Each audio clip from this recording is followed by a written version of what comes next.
Hello guys, and welcome to another episode of the Biotech Talk. I'm privileged to shoot this clip today out here in the beautiful city of Prague. And today I want to talk about a few things that I observed or that I read in an article that was posted on LinkedIn.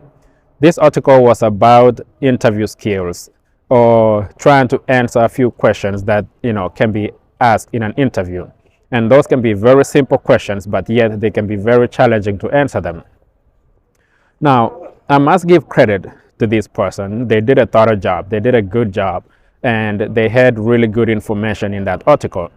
But there were two questions that really caught my attention, in a sense that the way that this person approached those questions, or the way that they were suggesting that you should approach those questions, was misleading. And it can actually cost you that opportunity that you are trying to get.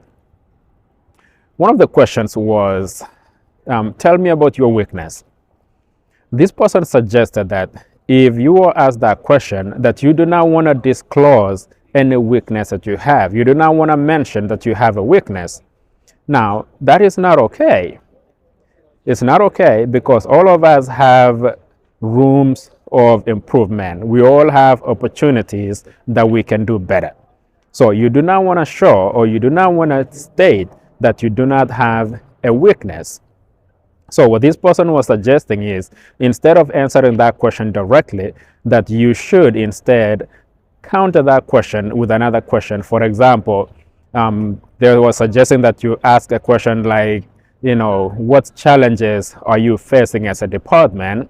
And then they're suggesting that you answer that question by showing how you can help the department, how you can help the company with whatever challenges that they are facing. Now, while that is true, while that can help you by showing that you have a value, that you are valuable, that you can actually do something for this company, it is okay to answer that question that way. But that is not the question that you are asked. You were asked about your weakness. So what I'm suggesting to you is, you need to answer that question exactly as asked. And you need to show a weakness that you have, but don't stop there.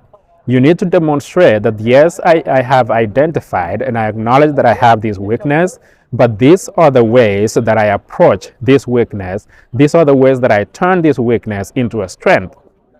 So that will demonstrate to the interviewer that this person is a critical thinker, that this person is, they can solve problems, because what makes you strong is the fact that you can identify a problem and you can come up with a solution. So that is actually a very good opportunity for you to demonstrate that, yes, I can identify a problem and I can come up with a solution. So that is a very good question, actually. When you are asked what your weakness is a very good question for you to actually come up on top and demonstrate and show that, yes, I am better than the other candidates because I can identify a problem and I can come up with a solution. Now, the other question that this person was trying to address is the question of, tell me about the time in the past where you made a mistake. Again, this person said that you don't want to show regret. They say that you don't want to show anything that you made a mistake in the past. Now, that is not correct. And that is not truthful. Because, one, you want to show that I have experience. You want to show, and not to make up, of course. This has to be something legitimate that you have actually faced in your past, and that you have means and ways that you overcame it. So what you need to demonstrate in this scenario is that you need to show that, yes, I did make a mistake, and these are the lessons that I learned. These are the ways that I learned, and this is how I rectified it. And then you need to demonstrate and show the results of what came of that situation. So again, the simplest way to answer that is to show a mistake that you did and then demonstrate the steps that you took to rectify and to come from that pitfall, whatever it was. So again, this shows that yes, you are a person of integrity, that you are a person that if you make a mistake, that you can come forward and that you can find ways to rectify that mistake.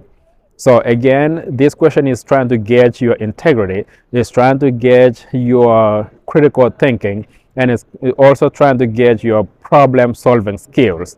So you need to use this to your advantage, and you need to show that yes, I've made a mistake and I own up to it.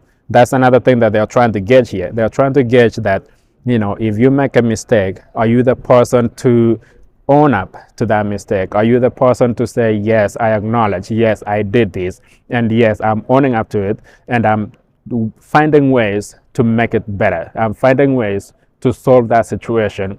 And then also you are demonstrating that you learn from your mistakes and they don't happen again.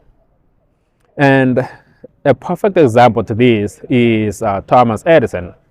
Thomas Edison did not shy away from this topic. When he tried so many times to make the light bulb, he did not look back and regret that he tried so many times and he looked like a failure.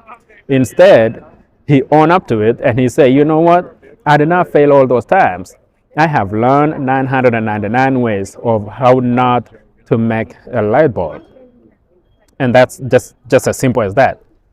That is a clever way, or that's a smart way to turn something that could appear as a weakness and turn it into a strength, and in an integral way. And that, my friend, is how you flip the table to work for you instead of against you, and again in an integral way, without appearing as you're trying to be all flashy and you're trying to be all know-it-all. So again, what you need to demonstrate in any interview is honesty, integrity, and to show experience, and to show that you are a personable and that you are trustworthy. And with that, good luck in your next interview, and I'll see you next time. Bye.